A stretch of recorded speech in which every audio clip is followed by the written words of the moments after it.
Hey everybody, I'm Lizzie. I'm RJ. I'm Joe. And I'm Josh. From Halestorm, and you're watching BareBonesMusic.com. Barebones featured artist.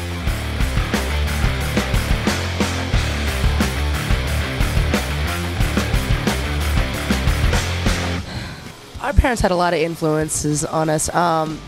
I don't know. I mean, when we were young, they put in our hands, Deep Purple and Janis Joplin and Pink Floyd. And my dad was a bass player, so I think they were very thrilled that we didn't want to be doctors and lawyers. I know, Lizzie, you were heavily influenced by the time all your little friends were listening to Backstreet Boys and NSYNC and all that. You were listening to like Van Halen and Cinderella, and I was like, hey, that's pretty cool. Let me listen to that too. Come on. We've always been really close, and so we listened to a lot of the same stuff growing up. I got in the band when I quit college and moved up to Philadelphia and answered an ad in the newspaper. There's an audition. There all these guitarists at this studio in Philly, and I just went in, did what I did, and left. And Lizzie called me that night. Talk about throwing caution to the wind. Oh, this is it, Mom.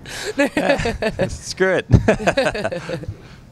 I met them through the same producer who Joe worked with. I quit college and came home to work in a different band under a producer that they were working with. So they eventually ended up stealing me, kidnapping me from the band.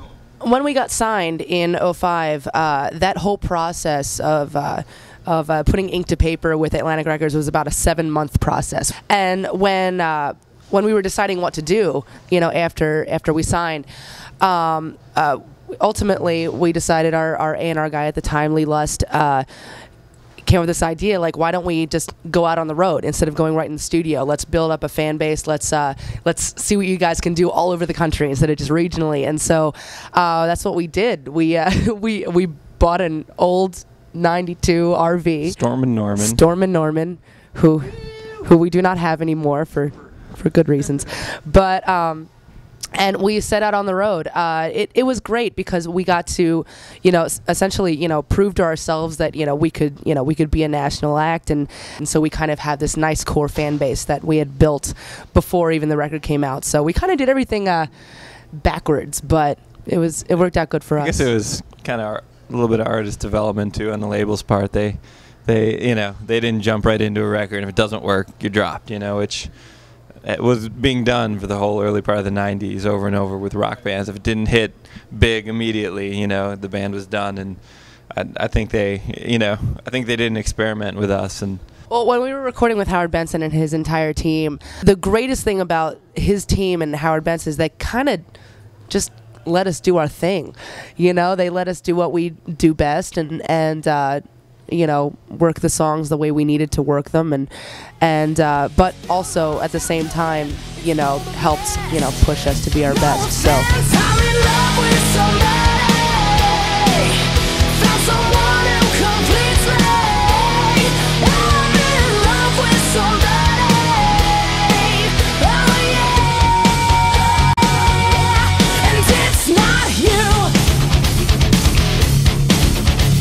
It's Not You, the song that refuses to die. we've had that song for 6 years now, and it's one of those songs. It's just been a staple in our set forever, and we really weren't planning on putting that song on our album. We just figured, that's an EP song. We have so many new songs. Why do we even want that on there? And one of these nights, at 3 a.m, I get a text message from from Howard Benson saying, "Call me." And so I'm like, man, this must be important. What the hell? What's going on? So I call him up, and he's like, "Hello, hey, that song, It's Not You, on your EP?" I'm like, "Yeah. That has to be on our record. Just do it up." I'm like, okay, and that was it. Like, all right. So for some odd reason, just everybody saw something in that song and has always seen something in that song. So it's really cool that now it's our second single, and it's kind of getting its time to shine now. So I'm excited to see what it'll do.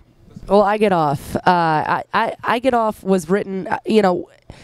I kept in mind that I really wanted to walk the line between what people were going to think and what it actually was. I kind of fell in love with that style of writing during this record, as if you listen to the rest of the record, you can see it's something that I've never tapped into before, and it is completely just influenced by even.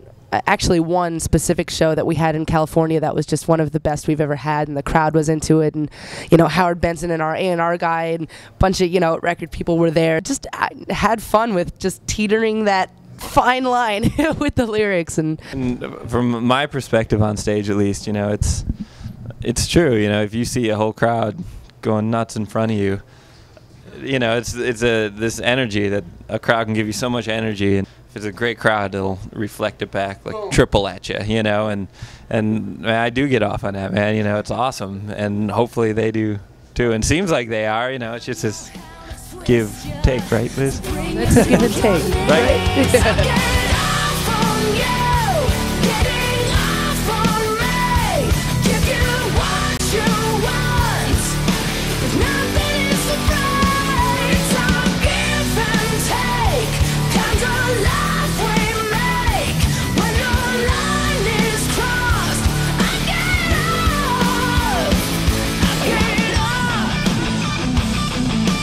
We got some crazy fans and that drive distances to come see even a 20-minute set with us, so it's kind of our kinky love song to them. My opinion on sexuality and rock and roll is that as we were talking about before, we grew up with that's kind of a staple in rock and roll. I mean, from Elvis on up and before that, it's just it's something that happens in our genre of music. Whereas there is a fine line, obviously, but I think that for the most part, a lot of our fans and the people that have been coming up to me talking about that, especially women, have been I guess grateful or thankful that there is a woman in the driver's seat as far as that goes. And whether it's it's sexually charged or not, I really wanted to display on this record the power of a woman in that genre of rock. But I have no problem wearing a short skirt and playing guitar. I'm really proud of Lzzy getting in the hottest chicks of metal, because I'm very proud of my beautiful sister here. It runs in the family, after all. I mean, come on, it's genetics. But I'm proud of you. Oh, thanks, Arch.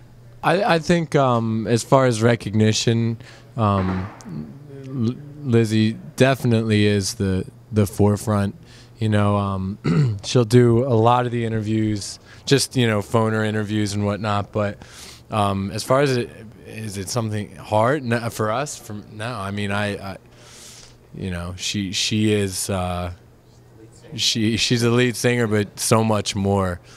She's there's a face to it and a personality, and she really embodies what Halestorm is. I'm happy to be a part of it.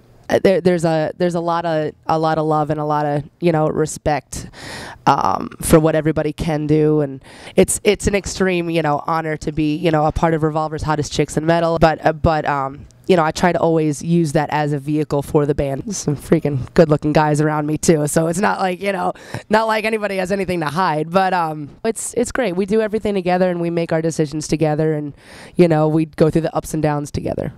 You're right, even though we've been a band for a long time, for a lot of people it's this new band Halestorm, and that's cool because it's like beginning all over again, and you're now, it's kind of like being a senior in high school to now a freshman in college. You're making all these new friends, and you're doing new things. It's just on a different level, and to me that's exciting to think about starting this band when I was 13 and now seeing it grow. It's like it's like, I mean, I don't specifically know what this feels like, but it's like your child, you know, and you know, it's growing up, and you're like watching how everybody is receiving it, and it gets addicting too, you know. You want to see what happens next. Lies of whiskey and cigarettes, but not enough to make me forget. I got someone who